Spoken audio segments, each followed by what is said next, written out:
Hi, ഇന്ന് നമുക്ക് എങ്ങനെയാണ് മാങ്ങ വെച്ചിട്ട് നല്ല അടിപൊളി ഒരു തോരൻ ഉണ്ടാക്കുന്നത് നോക്കാം. നമുക്ക് ഗ്യാസ് കത്തിച്ച് ഒരു ചട്ടി വെച്ച് കൊടുക്കാം. ഇപ്പൊ ചട്ടി ഒന്ന് ചൂടായി വന്നിട്ടുണ്ട്. നമുക്ക് അതിലേക്ക് എണ്ണ ഒഴിച്ചു കൊടുക്കാം. എണ്ണ നന്നായി ചൂടായിട്ടുണ്ട്. നമുക്കൊരു 1/4 ടീസ്പൂൺ ഉലുവ ഇട്ട് കൊടുക്കാം. ഉലുവ ഒന്ന് പൊട്ടി ചൂടായി വരുമ്പോഴേക്കും നമുക്ക് കടുക് ഇട്ട് കൊടുക്കാം. ഒരു 1/4 ടീസ്പൂൺ കടുക്. അപ്പൊ കടുക് ഉലുവയൊക്കെ നന്നായിട്ട് മൂത്തൊന്ന് പൊട്ടി വന്നിട്ടുണ്ട്. നമുക്ക് കറിവേപ്പില ചേർത്ത് കൊടുക്കാം.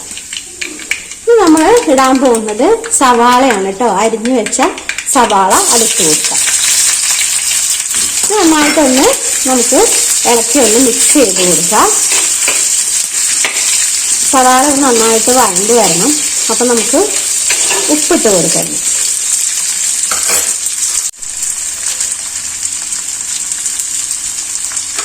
ഉപ്പിട്ട് നന്നായിട്ടൊന്ന് ഇളക്കി കൊടുക്കാം.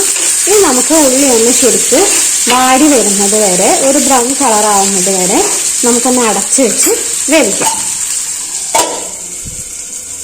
നമുക്ക് ഇഞ്ചി ഇട്ട് കൊടുക്കാം. ഇഞ്ചി ചെറുതായിട്ട് പൊടിയായിട്ട് അരിഞ്ഞതാണ്, അത് ചേർത്ത് കൊടുക്കാം. അതുപോലെ തന്നെ നമുക്ക് പച്ചമുളകും കൂടെ ചേർത്ത് കൊടുക്കാം. എന്നിട്ടൊന്ന് നന്നായിട്ട് ഇളക്കി കൊടുക്കാം.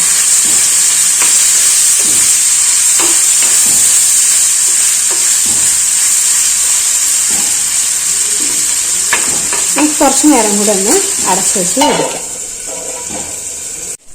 സവാള ഒന്ന് വാടി വന്നിട്ടുണ്ട് കേട്ടോ. നന്നായിട്ട് ബ്രൗൺ കളറായി മുരിഞ്ഞു പോകുന്നു വേണ്ട. അതേ ഒരു പാചകം ഒന്ന് വാടി കിട്ടിയാൽ മതി. ഇത് നമ്മൾ ചേർത്ത് കൊടുക്കുന്നത് നമ്മൾ അരിഞ്ഞു വെച്ചിരിക്കുന്ന മാങ്ങയാണ്, പച്ചമാങ്ങയാണ് കേട്ടോ. ചെറുതായിട്ട് അരിഞ്ഞിരിക്കുന്ന പച്ചമാങ്ങ നമുക്ക് അതൊന്ന് ഇളക്കി കൊടുക്കാം. അതോടൊപ്പം തന്നെ നമുക്കൊരല്പം മഞ്ഞപ്പൊടിയും കൂടെ കളറിന് ചേർത്ത് കൊടുക്കാം. ഒരു 1/4 ടീസ്പൂൺ മഞ്ഞപ്പൊടി കളറിന് വേണ്ടി നമുക്ക് ഇട്ട് കൊടുക്കാം.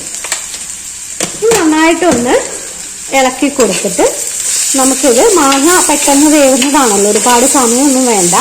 അപ്പൊ എന്ത് ചെയ്യുക, ജസ്റ്റ് ഒരു 2-3 സെക്കൻഡ് ഒന്ന് അടച്ചു വെച്ച് മാങ്ങ ഒന്ന് വാടി കിട്ടാൻ വേണ്ടി മാത്രം. മാങ്ങ നന്നായിട്ട് ഉടഞ്ഞു പോകണ്ട, നമുക്കിങ്ങനെ കടിക്കാൻ കിട്ടണം. അപ്പൊ ഈ ഇഞ്ചിയും സവാളയും പച്ചമുളകും അതുപോലെ ഉപ്പൊക്കെ അതിൽ പിടിച്ചിട്ട് ഒന്ന് കടിക്കുന്ന പരുവത്തിൽ വേണം നമുക്കിത് കിട്ടാനും. അപ്പൊ ഒരുപാട് വാടി പോകുന്ന വരെ വേവിക്കണ്ട. ഒന്ന് അടച്ചു വെച്ച് 2-3 സെക്കൻഡ് നമുക്കൊന്ന് വേവിക്കാം. ഇടയ്ക്കിടയ്ക്ക് ഇങ്ങനെ തുറന്നൊന്ന് ഇളക്കി കൊടുക്കാം കേട്ടോ. അടുത്ത് പിടിക്കാതിരിക്കാൻ വെള്ളം ഒഴിച്ചിട്ടില്ലല്ലോ നമ്മളിത് വേവിക്കുന്നത്. മാങ്ങ ഒന്ന് ശരിക്ക് വാടി വന്നിട്ടുണ്ട് കേട്ടോ. ഇനി നമുക്ക് ഇതിലേക്ക് ലാസ്റ്റായി ചേർത്ത് കൊടുക്കാനുള്ളത് ചിരകി വെച്ച തേങ്ങയാണ് കേട്ടോ. ചതച്ചിട്ടൊന്നുമില്ല, നമ്മൾ ചിരകി അതേപോലെ തന്നെ ചേർക്കുന്നുള്ളൂ. നമുക്കിതൊന്ന് ഒരു 2 സെക്കൻഡും കൂടെ ഇളക്കാണ്ട് നമുക്കിതൊന്ന് അടച്ചേക്കാം. ഇനി നമുക്ക് ഈ തേങ്ങ ഒന്ന് മിക്സ് ചെയ്ത് കൊടുക്കാം കേട്ടോ. അപ്പൊ നേരത്തെ നമ്മൾ തേങ്ങ ചേർത്തപ്പോൾ തന്നെ ഇളക്കാണ്ടിരുന്നത്, ഈ തേങ്ങ അപ്പോൾ ഇളക്കി കൊടുത്താൽ എന്ത് ചെയ്യും, ഇതിന്റെ അടുക്ക് പിടിക്കും, തേങ്ങ കരിഞ്ഞും പോവും. അപ്പൊ അതുവേണ്ടി നമ്മൾ ഈ തേങ്ങയുടെ പച്ചമ ഒന്ന് മാറാൻ വേണ്ടി 2 സെക്കൻഡ് അടച്ചു വെച്ചിട്ട് പിന്നെ നമ്മൾ തുറന്നിട്ട് ഇതുപോലെ മിക്സ് ചെയ്ത് കൊടുക്കാം. അപ്പോൾ തേങ്ങ അടുക്ക് പിടിക്കുകയില്ല, ആ തേങ്ങയുടെ ഫ്ലേവറും നമുക്ക് നന്നായിട്ട് തന്നെ തോരനിൽ കിട്ടുകയും ചെയ്യും. അപ്പൊ നമ്മൾ നന്നായിട്ട് മിക്സ് ചെയ്തിട്ടുണ്ട്. ഇനി ലാസ്റ്റ് ആയിട്ട് നമുക്ക് കുറച്ച് പച്ച വെളിച്ചെണ്ണ ഇതിന്റെ മുകളിലൂടെ ഒഴിച്ചു കൊടുക്കാം. ഒരല്പം മാത്രം. ആ പച്ച വെളിച്ചെണ്ണയുടെ ടേസ്റ്റ് ലാസ്റ്റ് കിട്ടാൻ വേണ്ടിയിട്ടാണ് നമ്മൾ അങ്ങനെ ചേർക്കുന്നത്. ഇനി ഫ്ലെയിം ഓഫ് ചെയ്യാം. പച്ചമാങ്ങ തോരൻ ഇവിടെ റെഡി ആയിട്ടുണ്ട്. അപ്പൊ എല്ലാവരും ഒന്ന് ഉണ്ടാക്കി നോക്കുക. അപ്പൊ മാങ്ങയുടെ സീസൺ അല്ലേ, അപ്പൊ ഒരുപാട് കിട്ടുമല്ലോ. അപ്പൊ നമുക്ക് ചോറിലൊക്കെ കൂട്ടിക്കാൻ പറ്റുന്ന നല്ല അസാധ്യമായ ടേസ്റ്റ് ഉള്ള ഒരു തോരനാണ്.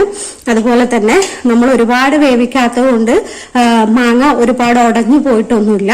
അപ്പൊ എല്ലാവരും ഇതൊന്ന് ഉണ്ടാക്കി നോക്കുക കേട്ടോ. Okay, thank you. ശരി.